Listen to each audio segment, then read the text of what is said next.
साठम ना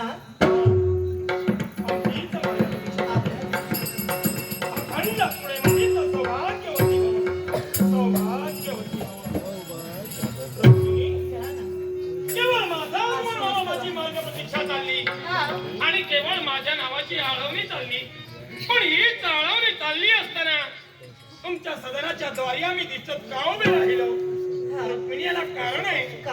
कारण तुझ्या मुखातून जी आळवणी चालली होती प्रत्येक शब्दात तोला मुलाचं माधुर्य होतं.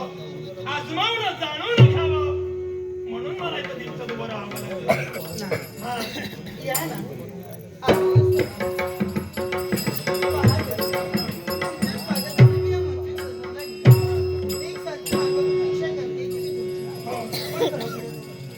माझ्या मनाचं समाधान केव्हा होईल माहितीये का? केव्हा? आपल्या चरणाचे धुलीकड मस्तकी चर्चित या हृदयाच्या गाभाऱ्यात या अंतरीच्या ठिकाणी या अंतरीच्या ठिकाणी अंतरी मी तुझे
आमच्या मनाचं समाधान झालं. रुक्मिणी हा तुझ्या सदाने येत क्षणी माझ्याही मनाचं समाधान झालं. अगं काही वेळा मी देण्याचा प्रयत्न करत असतो पण सत्यभामा केवळ पटकनीचा अधिकार तिचा. इथं आल्यानंतर तिला फार वाईट वाटत असतं. पण आजच्या दिवशी ठरवलंय की तुझ्यापर्यंत जावं, तुला दर्शन द्यावं आणि आपल्या मनात समाधान करावं. हो ना फक्त आजच्या दिनी दर्शन हवं तर माझ्या मनाची इच्छा आहे. काय हो? तुम्ही माझ्याच या महालात राहावं. महालात राहावं? हो माझ्या समवेत रुक्मिणी बरेच दिवस इथेच राहावं असं तुम्हाला वाटतं? नाही नक्कीच राहील मी येई नाही. पण या क्षणी मात्र मला अडवू नको. मला जायचंय आणि जायचंय ते कुठं जायचंय? माझी परमभक्त म्हणजे ती राधा, त्या राधेला दर्शन देण्यासाठी मला जायचंय. राधेला दर्शन देण्यासाठी जायचंय म्हणा. तुमच्या समवेत मी सुद्धा येते ना. हा राधेला दर्शन देण्यासाठी. नाही रुक्मिणी काय झालं? आजच्या दिनी तूही माझ्या समोर जायचं नाही. काय? मी जाणार आहे तो एकटाच जाणार आहे. तेव्हा मला जायचंय तुम्ही इतकेच का जाणार आहात? मी का येऊ नये? अगं नको. माझी इच्छा आहे यावेळी या क्षणी मला तुमच्या समवेत राधेपर्यंत यायचे म्हणजे आहे. तुझी इच्छा परिपूर्ण करणं माझं आपलं कर्तव्य आहे. कारण विश्वाच्या ठिकाणी प्रत्येक पत्नीची इच्छा त्या पत्नीला परिपूर्ण करायचीच असते. पण तुझी इच्छा नंतर केव्हा तरी परिपूर्ण करेल. पहिल्यांदा केव्हा तरी नको. कारण इच्छा माझ्या मनी या क्षणी यावेळी निर्माण झाली आणि माझी इच्छा या क्षणी तुम्हाला पूर्ण करायची. नाही रुक्मिणी हट्ट घालू नको. कारण मला जायचं आहे माझ्या रुक्मिणीला शक्यबळ राधेला दर्शन देण्यासाठी. तू या क्षणी माझा मार्ग अडवून थांबा. वेळोवेळी पुन्हा पुन्हा तुम्ही मला नकार देत आहात.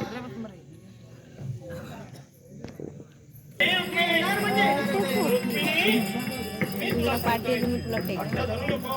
या क्षणी मी तुला नाथ, देतो. पती कर्तव्याला कुठेतरी तुम्ही विसरत आहात. नाही नाथ, पत्नीची इच्छा पतीनं पूर्ण करायची असताना तुम्ही पूर्ण करावी. अगं पण तुझी इच्छा याच्यानंतर मी केव्हा तरी माझी पूर्ण करेन. मी संसारात तुमच्या समवेत रममाण झाले. मी तुमची अर्धांगिनी आहे, सहचरणी आहे, सुख दुःखाची अर्धी वाटेकरी आहे, पाप पुण्याची अर्धी वाटेकरी आहे. आणि म्हणूनच आपण संसार थाटलाय. आणि संसार केव्हा उज्ज्वलतेकडे जातो तर पती आणि पत्नी जर समान विचाराने चालत असतील तरच जातो ना. मग सांगा ना, या क्षणी माझी इच्छा तुम्ही परिपूर्ण काय नाही रुक्मिणी, मी याच्यापूर्वी तुला म्हणालोय तुझी इच्छा नंतर केव्हा तरी परिपूर्ण करेन. पण या क्षणी माझा कर्तव्य मला करतोय. राहिलाय प्रश्न तुझा माझ्या नात्याचा आहे. किंवा नातं आहे म्हणजे प्रत्येक वेळी बायकोची इच्छा पूर्णच करायला हवी. याला कुणी पती म्हणत नाही. माझं कर्तव्य मला महत्वाचं आहे. मला यावेळी तुम्ही जर मला नकार देत असाल तर ना तुम्ही सुद्धा ठरवलंय काय ठरवलं? ना, या अगोदर तुम्ही राधेजवळ बऱ्याच वेळा गेला. हा. एवढंच नव्हे तर भांडण सुद्धा निर्माण झालं. हो. माझ्याच म्हणी नव्हे तर या विश्वाच्या जगासमोर सुद्धा संशय सुद्धा निर्माण झाला. बरोबर आहे. ते संशयाचं निर्मूलन सुद्धा आपण केलं. केलाय कारण केला. कारण राधावर संशय केला काहीच नाही. राधा ही माझी कोण आहे? राधाची माझा नातं काय आहे? अखिल विश्वाला पटवून देण्याचं कार्य या गोपाळ कृष्णाने केलंय. मग या क्षणी मला तुम्ही का देत नाही आहात? अगं नाही, माझ्या समोर येऊ नको. मग अशा वेळी आमच्याही वेळी संशय निर्माण होणारच ना. कसला संशय केला? आणि माझ्या नव्हे तर या जगाच्या सुद्धा समोर संशय निर्माण होणार आहे. पण कसला? कसला म्हणते? हा? पण नाथ, काय? तर ठीक आहे, काय?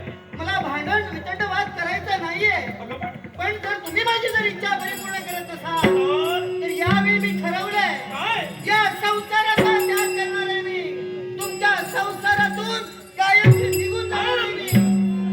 रुक्मिणी, काय ते? स्वतःच्या पतीशी भांडण करून केवळ तुमच्या संसाराचा त्याग करून कायम स्वरूपी जाते म्हणालीस. पण जात असताना माझ्या मुखातून निघालेले शब्द ऐक. ज्यावेळी एखादी पत्नी स्वतःच्या पतीसमवेत भांडण करून जाऊ लागली, जाताना लोक मार्गात तिला पाहतात आणि सहज म्हणतात काही बायको नवऱ्यासोबत भांडून निघाली. तर असं जर पत्नीला म्हणत असतील, हो. पण जर पत्नीवर जर अन्याय होत असेल आणि हाच अन्याय जगाला समजल्यानंतर जग काय म्हणेल? काय म्हणणार? जग काय म्हणेल? काय? एखाद्या पती समवेत पत्नी भांडून बाहेर पडली, त्या पत्नीचा पती हा तसाच होता, भांडखोर होता. भांडखोर मला म्हणणार.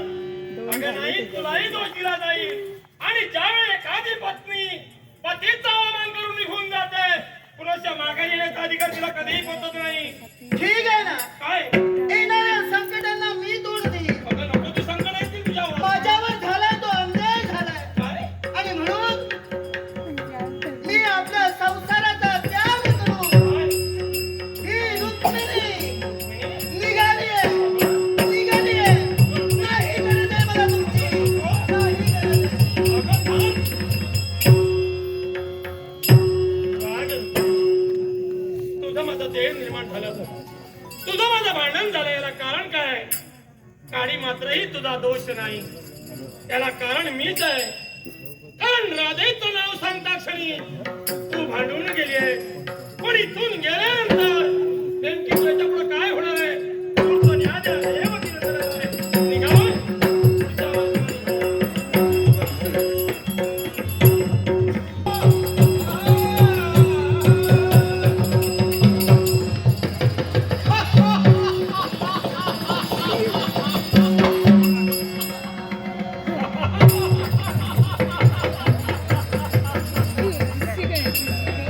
कोणही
नित्याचा नित्यक्रम करत असताना नाही आजच्या दिनी या दिनिकासुराला अपयश नाही. आतापर्यंत अपयश कधीही प्राप्त झालेलं नाही आणि म्हणूनच हाच तो मार्ग. या मार्गाला प्रवेश करावा. धुडपार राहू समोर दिसणारा भक्ष त्याचं भक्ष मोठं करावी. नाट्यरसिक सूर्यकांत साठम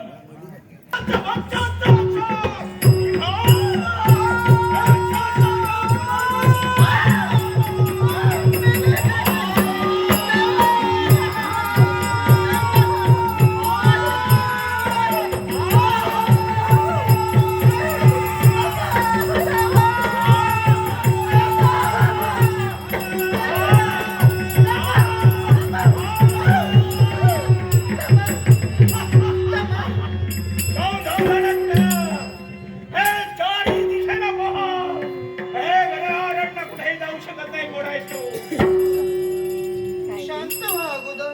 शांत कसा हो कसं पण शांत व्हावं लागलं.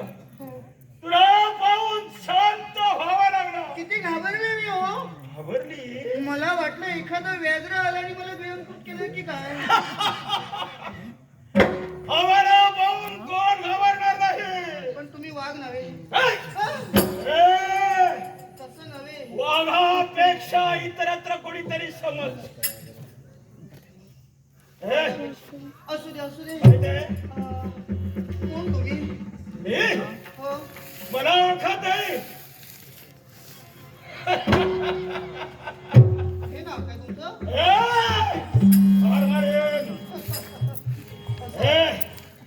माझं नाव या घनदारण्यात वास्तव करणारा दिंडिकासुर. काय हो, या ढोंगावर आता दिंडिकासुर तुमचं नाव. बरं बरं तुमचं नाव मला कळलं. माझा मार्ग सोडा म्हणते. मार्ग सोडा. हो. अगं नशीब तुझा समाज. माझं नशीब. अगं जठरा हा जठरा मी पेटला होता हा पण तुला पाहून शांत झाला. काय अगं कित्येक दिवसाची भूक आतापर्यंत शांत करण्याचा मी प्रयत्न करत होतो. म्हणजे यावर धडक पाडणार होतो पण मला शिकार करणार होता तुम्ही. विचार बदलले. कोण ग तू. नाव काय तुझं. माझं नाव रुक्मिणी. नाव तुझं रुक्मिणी. पण तुम्ही माणसांना खाता. नरभक्ष. बापरे. बरं बरं नाट्य रसिको. सौंदर्य मला आवडले. सौंदर्य. हे तुझं स्वरूप मला आवडले. माझं स्वरूप ही नदा हेच भिडली म्हणूनच काय ते. भिडली.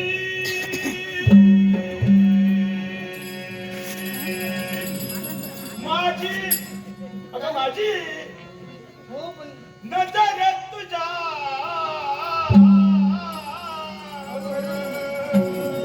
तोल जाईल तोल जाईल.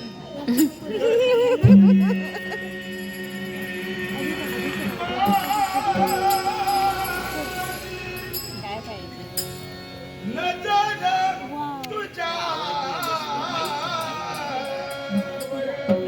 क्षणभर महिने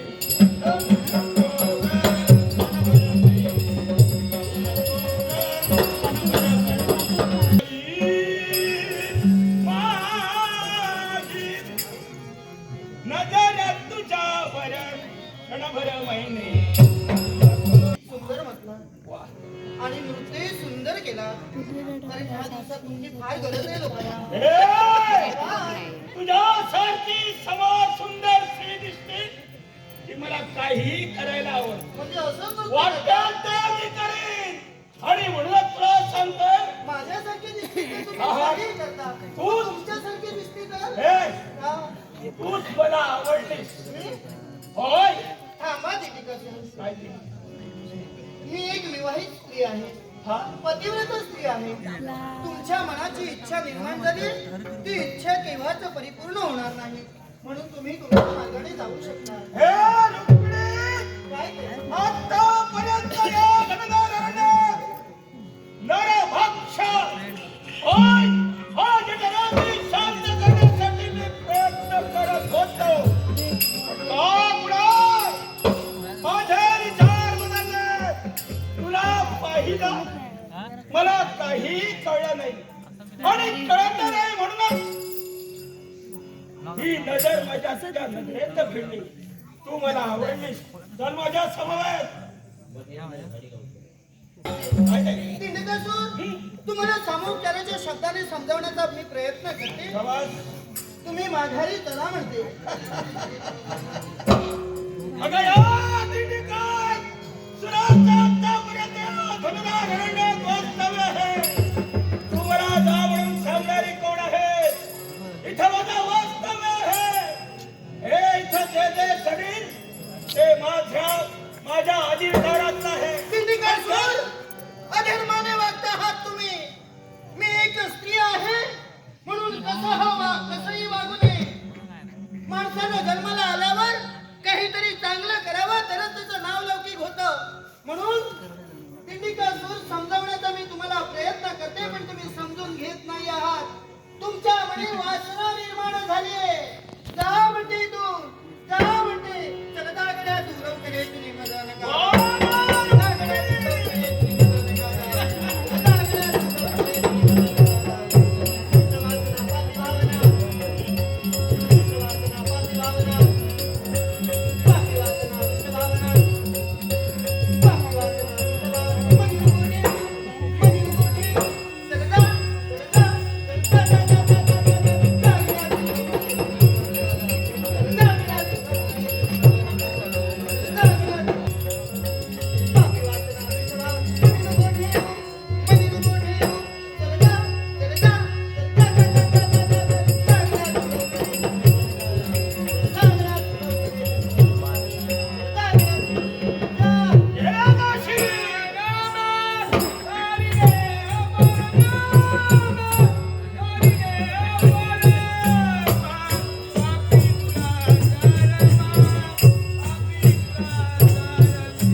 या ठिकाणी अविचार करण्याचं कार्य करते. काय आपलं नाव? दिंडिकासूर. दिंडिकासूर या गंधानुसार अरण्यात तुझा वास्तव्य. मग या स्त्रीच्या बाबतीत हे करतोय ते काय करतोय? आतापर्यंत या अरण्यात नरभक्ष प्राशन करण्याचं कार्य करत होतो. पण का कोण जाणार समोर स्त्री आली, मला आवडली, माझ्या गोयापर्यंत न्यावी अशी मला वाटलं. पण ही तुझी इच्छा जबरदस्ती करतो म्हणून तुला इच्छा लढली होती. मग ऐक, तुझ्या समोर हा कृष्ण उभा आहे आणि तुला एकच सांगतोय की ज्या स्त्रीकडे मोठ्या दृष्टीने तू पाहिलंस ती माझी भार्या रुक्मिणी आहे. तिचे चरण धर, तुझं मरण चुकाव चाल माघारी. हे गोपाल कृष्ण, आतापर्यंत माझी मनात इच्छा मी धरली हा. आणि ही जी इच्छा मी आतापर्यंत धरली ती पूर्णत्वास झाली. आणि म्हणतात ही माझी इच्छा आहे ती मला परिपूर्ण करू दे, तदनंतर विचार बदलेल. अरे जिच्याशी तू इच्छा परिपूर्ण करू पाहतोय हं? ती माझी धर्मपत्नी आहे. तुला समजावून सांगण्याचं मी कार्य करतोय. ऐकत नसेल माझा नाविलास होईल. तुझ्या बाबतीत तू कसं ती करतो तुझी मला काय? पत्नी असली तरी मला चालेल. काय? मला ती आवडली आणि म्हणूनच माझ्या भयेपर्यंत तिला मी घेऊन जाणार आहे, लक्षात ठेव. म्हणजे सांगून तू ऐकणार नाही. होय नाही. मग काय काय ऐकत नसेल?